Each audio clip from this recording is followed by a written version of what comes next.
At the far end of the Vale of Clwyd, in a remote spot near the watershed where a raindrop has to decide whether it's going to flow north into the River Clwyd or south into the Dee, is the little village of Derwen, with its beautiful church that dates from the 1200s.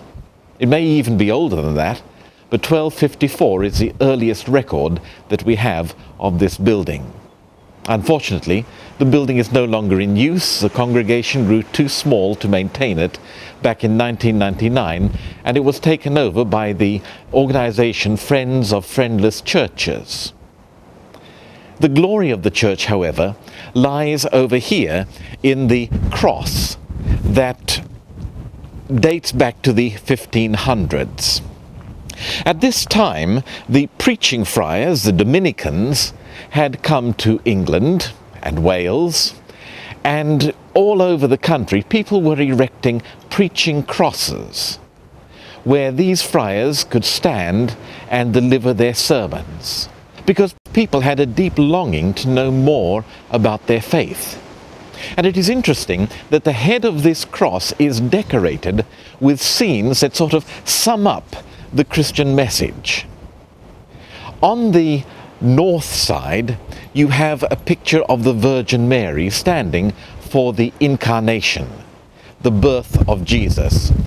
And then on this side, the east, you have the cross, which again stands for the most important tenet of the Christian faith, that Jesus Christ died for our sins. And then on the south side, you have a picture of the Archangel Gabriel weighing souls. He has his scales, and this stands for the judgment. But then, on the west side of the cross, you have a picture that is a bit of a puzzle, because the experts tell you that it is a picture of the Virgin being crowned, the coronation of the Virgin in heaven.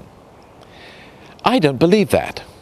I think that it is in fact Christ in glory.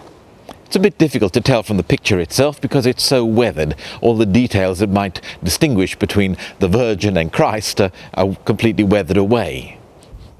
But there are three reasons why I do not believe that this is the Virgin. The first is the fact that in many other crosses in England, Scotland, Wales, you have just this juxtaposition of figures.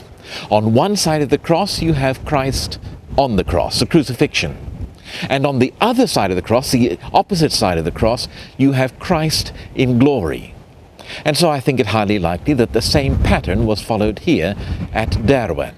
The second reason is that if you follow around the cross from north, east, south and west, you have sort of a chronological order.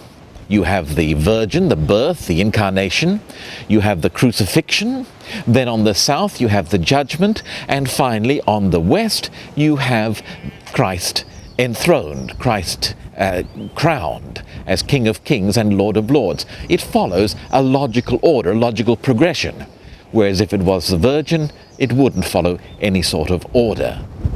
The third reason is what you might call the theological reason, because the crucifixion and the crowning of Christ are linked all the way through the New Testament. Even at his trial before Caiaphas, when Caiaphas challenged him whether he was the Messiah, Jesus said not only, "Yes, I am," but he then added, "And hereafter you will see me coming in the clouds of heaven." The link between his present sufferings and his future glory. When Jesus was on the cross, hanging there to die, the thief who was crucified with him said, "Lord, remember me when you come into your kingdom," or as other manuscripts have it, "Lord, remember me when you come in your kingly power." Again, the link between Christ crucified and Christ crowned. And in the last book of the Bible, in Revelation, again you have the link, because in Revelation chapter 1, John says, "Behold, he comes with clouds, and every eye will see him, even those who pierced him." You see again the link between the cross and the crown. The link is hardly surprising, because the two are both sides of the same coin. The cross would be incomplete without the crowning, and the crowning would not be possible without the cross. Sometimes Christians tend to focus exclusively upon the cross. But remember what St. Paul said in 1 Corinthians chapter 15. If in this life only we have hope, we are of all men most miserable. And at the end of the chapter he points forward to that final hope, when he says, "Behold, I tell you a mystery. We shall not all sleep, but we shall all be changed in a moment, in the twinkling of an eye, at the last trump, Judgment Day, when Jesus comes again to receive his eternal crown." And the only question that remains, therefore, is, when is this going to happen? Or as Jesus' disciples said to him when they first heard of his second coming, "Tell us, when shall these things be?